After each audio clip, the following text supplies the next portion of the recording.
오늘은 묵국을 만들어 보겠습니다. 이 정도면 500g 정도 될 겁니다. 나박썰기로 적당한 크기로 넣겠습니다. 크기는 이 정도로 해서 넣겠습니다. 두께는 이 정도요.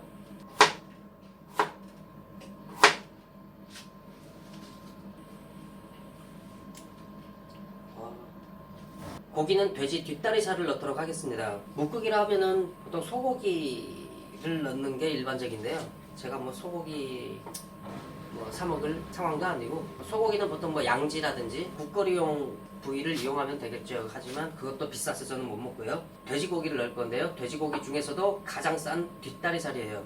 4근에 10,000원에 샀습니다. 그러니까 100g에 한 400원 정도밖에 안 되는 거예요. 뒷다리살은 아닙니다. 근데 저는 이게 덩어리인 줄 알았는데 마트에서 사가지고 집에 와서 보니까 이거 다 슬라이스를 쳐버렸네요. 이게 덩어리 상태로 사왔어야 제가 원하는 형태로 썰어서 먹어야 되는데 지금 다 슬라이스 친 상태여가지고 그래도 뭐 상관없습니다. 대신에 대충 썰겠습니다. 기름이 너무 많은데? 이건 존나 기름이네? 아우씨, 아예. 고기는 300g 정도 넣겠습니다. 이걸 슬라이스를 쳐놔가지고 고기가 붙어있는 부분이 잘 안 떨어질 거예요. 덩어리로 사왔어야 되는데 편하게 살려고 했는데 참 귀찮네요. 할 수 없지. 기름이 너무 많은 부위는 조금 이렇게 잘라냈습니다. 좀 기름도 좀 많네요. 재료는 이게 답니다. 여기다 물만 넣고 끓이면 돼요. 그리고 간만 좀 해주면 됩니다. 간마늘을 넣어주겠습니다. 간마늘은 한 요만큼. 물은 1.2L 정도 넣으면 될 거예요. 그럼 불을 켜고 끓이겠습니다.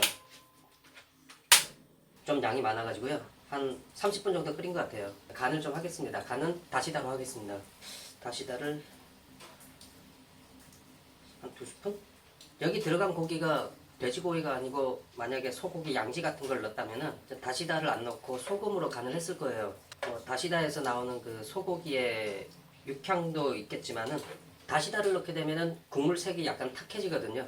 저는 맑은 국을 만들고 싶은 생각에 소고기가 들어갔다면 소금을 넣습니다. 근데 돼지고기하고 소고기하고 뭐 무슨 차이가 있길래. 다시다에 보면은 다시다뿐만 아니라 모든 음식에, 시중에서 시판되고 있는 모든 음식에 이 L-글루타민산 나트륨이라는 게 이 성분이 들어가 있어요. 이게 화학 조미료고 MSG고 그렇게들 표현을 하는데요. L-글루타민산 나트륨이라는 거는 글루타민하고 나트륨을 합성을 한 화학 조미료예요. 그럼 글루타민은 뭐냐? 글루타민은 아미노산의 일종이죠. 단백질이 우리 몸에 들어오게 되면 20종의 아미노산으로 분해가 되면서 각자의 역할을 수행하게 되는데요. 그 아미노산은 11종의 불필수 아미노산이 있고 9종의 필수 아미노산이 있어요.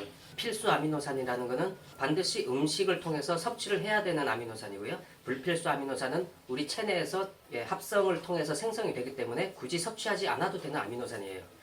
글루타민은 11종의 불필수 아미노산 중에 하나예요. 그럼 그 글루타민이 하는 역할은 여러 가지가 있는데요.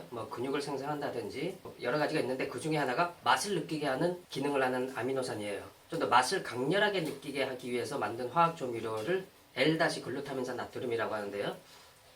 글루타민산 나트륨이 아니에요. L-글루타민산 나트륨이에요. 그러니까 L-글루타민은 또 약간은 달라요. 거의 비슷한 건데 조금 다릅니다. 그거는 준필수 아미노산으로 따로 또 분류가 돼요.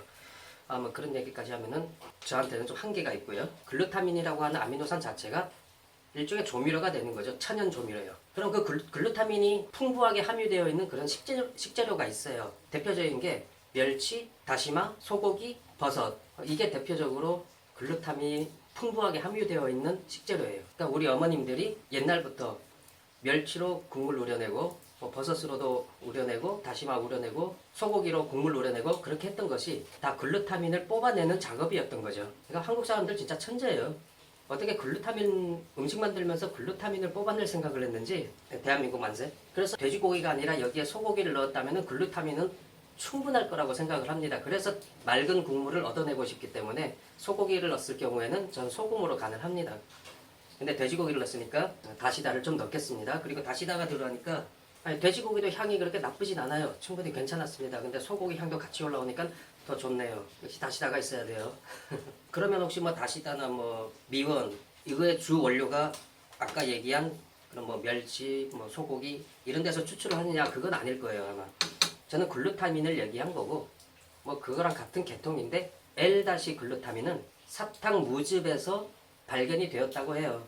그러니까 아마 거기서 추출해서 미원이나 이런 걸 만들지 않을까 싶어요.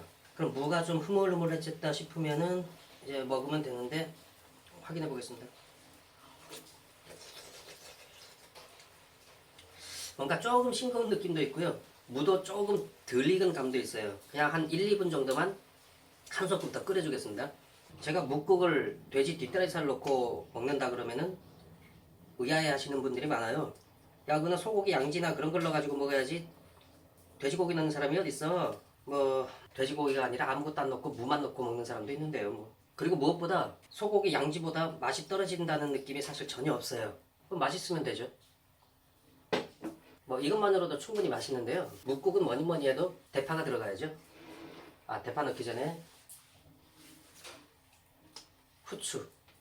후추가 들어가야 또, 그리고 대파. 네, 이러면은 비주얼적으로는 아무 문제 없어요. 그리고 충분히 맛있을 거예요.